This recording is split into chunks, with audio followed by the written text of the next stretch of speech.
Hello everyone, welcome.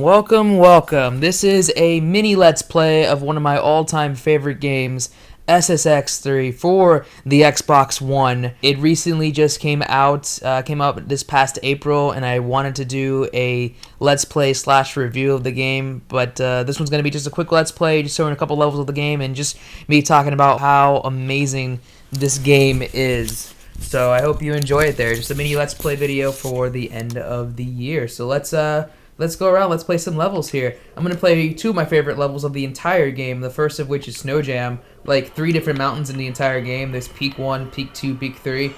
Peak 1 I think has the best set of levels because it has this one in Metro City, which is my favorite level of the entire game. People who have played this game before, they've said that like the second and third peaks are good. They're really good, but the first one just has the least amount of clutter and things going around, and you just have the most amount of, I guess, fun and more ability to do a lot of cool stuff.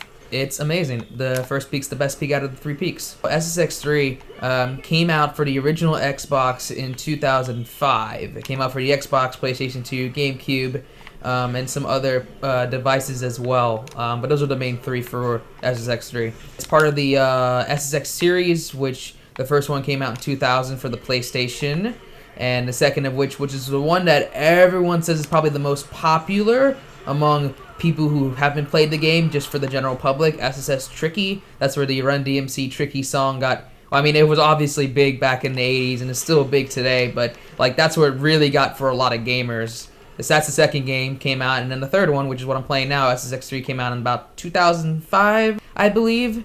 And then there's been some subsequent spin-offs, such as like SSX Blur, SSX On Tour, which I haven't necessarily played, but people who've played it said it's been kind of like mixed. And then most recently, they came out in 2012 with SSX Deadly Ascents, which is just SSX regular, like SSX the name. So that came out in 2012 for the 360, which I have as well. And I do like the game, but it is a different type of SSX game compared to the other versions of the game. And so yeah, come on, I'm doing pretty good, even though I like messed up a few times there. I'm still in first place. The AI is kind of okay. It's really fun if you have like multiplayer and play with other writers. It's a shame, obviously this game can't have like Xbox Live capability, but it would have been cool if they could do that. That would have been really cool, like they did it on SSX 2012, that you could ride with other people around the world. Like that was really cool, and it really show your skills.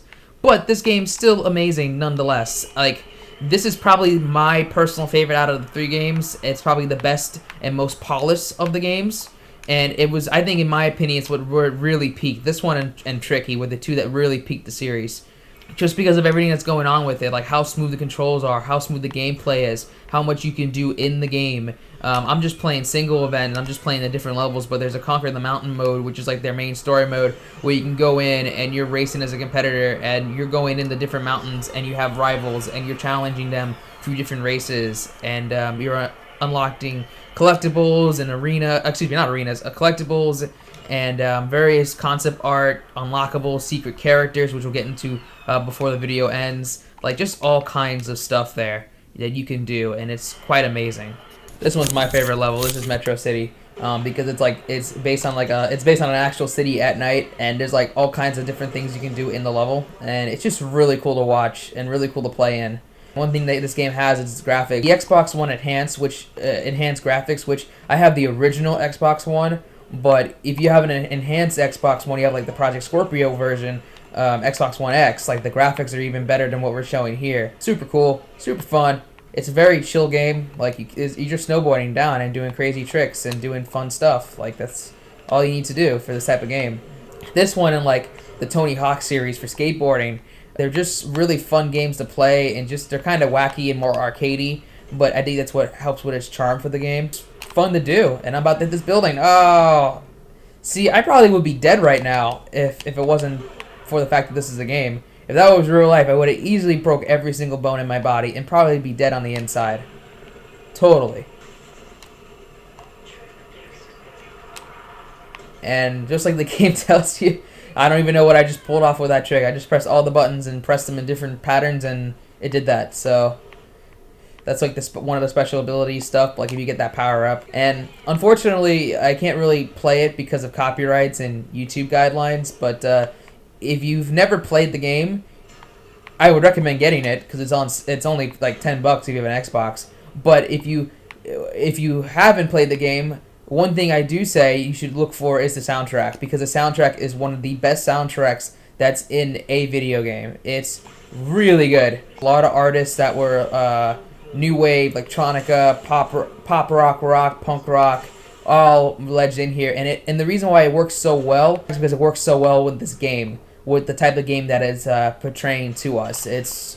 I recommend to go on YouTube or any site that has the soundtrack and just listen to it, and you'd be amazed at what type of artists and what type of music is being played there. It's really good, and it still holds up today. For me, the two types of Let's Plays I would like to do in the future, because I'm not really a Let's Player. I just do it occasionally. I just do it as kind of fun.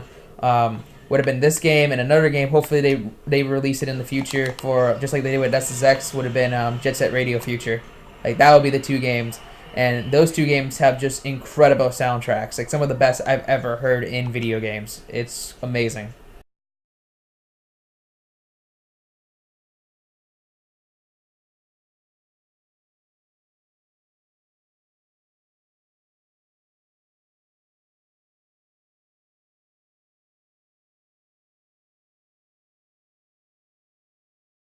I had to go through release because that's my main character. But if you want to go back, you can see all the different characters I have here.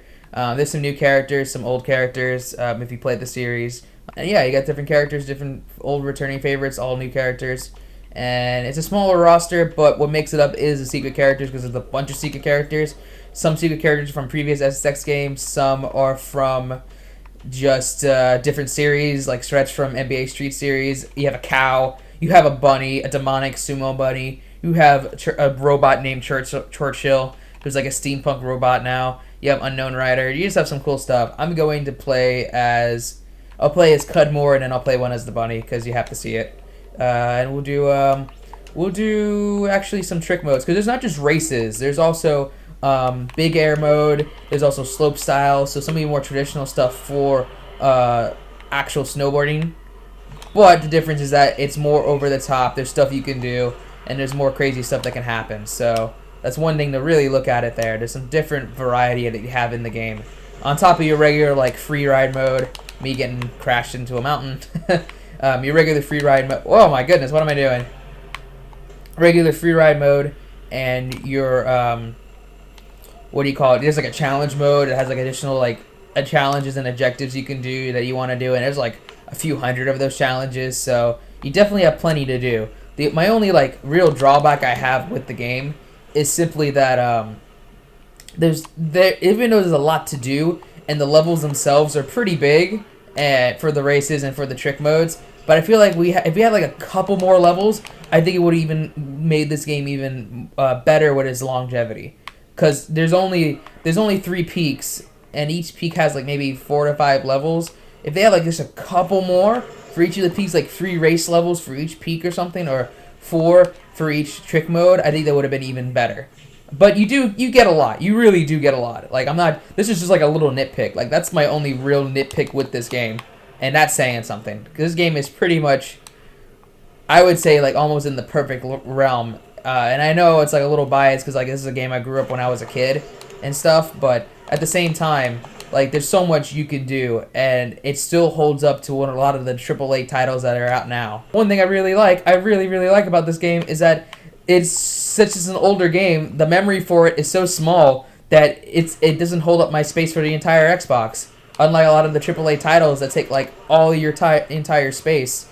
You know, I'm looking at you, Red Dead Redemption. Even though I don't have the game, I'm just saying I've heard about how much space it takes.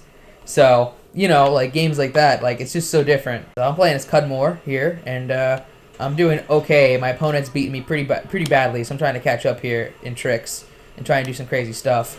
There you go. So, if you've followed my videos before, I've done a couple Let's Plays. Most recently, I did the Cuphead Let's Play a while back when Cuphead was doing a lot more. I know their DLC is coming out, but I've done a couple Let's Plays. I've done File Pro Wrestling World. I've done Cuphead. I did one on Overwatch, and then most recently now we're doing SSX. So Not a big time Let's Player, but I like to do it once in a while, and go from there.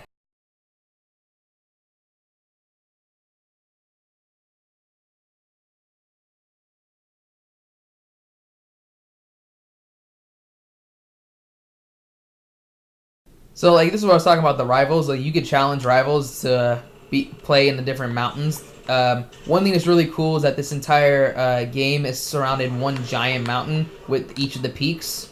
And you can ride down this entire mountain. If you ride down the entire mountain and go through the levels, it takes you about 30 to 35 minutes. So, and you can do this by yourself. You can do it with a rival, which I'm doing here. I don't even know if I'm even going to win this necessarily. I'm just like showing you guys and just showing you all like how the game works. And, you can really get into it like that. So it's pretty cool. And this is what I was talking about with the bunny character. Bunny-san is his name. And it's just a guy dressed as... Well, I say it's an actual bunny dressed as a sumo wrestler. That's what I think it is. And he has a bamboo snowboard. So the amount of wackiness you can get with the secret characters is really cool. And it's something you don't really see a lot in games anymore. With a lot of the AAA titles. Like, I'm not trying to knock AAA titles. They're great for their time and stuff and everything like that. But... you don't really see that. You don't really see a lot of the wackiness that you used to see in a lot of other games. There's still wacky stuff in games. There always will be. But it's just like stuff like this you don't really see all the time. So this mountain I'm going off limits. This mountain I'm riding is the Peak 3 mountain. This is the tallest part of the mountain. This is the peak of it. So but you can go through all 3 mountains and they all have different hazards and different things going on. Most famously, like the first mountain, which is the one like everyone knows about from the trailers and from gameplay back then. Like there was an avalanche. Sorry, I can't pronounce it. Avalanche there that if you ride down, it can go in and it can hurt you. It can wipe you out if you're not paying attention. So there's different hazards like that. And I know in the newest one that came out a few years ago, that like each area it had, because it went to go through all the different peaks of the world, like different mountains based on real life geographic locations. There was different hazards that each mountain has. Like I remember like there was one like Antarctica where if it's mainly like a bunch of different tunnels and like Arctic caves, and if you're inside the Arctic caves, your warmness, like your heat, because you were covered in bodysuit, your heat would go down and you would get cold. And if the meter goes down all the way, you would be frozen, and then you would lose the level. So this was kind of like the precursor for that game for environmental hazards and things that were going on. Because like SSX Tricky and SSX had that with certain levels, but SSX 3 really made it a big thing. So, ironically enough, this one has like the least amount of hazards for the most part. But you just saw a plane just fly and crash into a tree. So there's that. There's that plane. There he is. Oh, someone should take away his license there. Or if he's crashing, someone help him. Someone please help him or her. I don't know. I can't judge. So that's how it is. This is SSX3 in a nutshell. I hope you enjoyed that Let's Play. I don't know if I'm going to be doing other Let's Plays in the future, but I really wanted to do this one. Just do a quick mini Let's Play of SSX3. It's one of my all-time favorite games. So if you enjoyed the video, check out my other videos there. This video, along with 10 other videos, have just came out for the entire year. So if you haven't checked any of the videos out for the rest of the year, check them out. They're all in my YouTube channel and my video platforms as well. So check them out when you have the chance. And thanks for watching. See you later.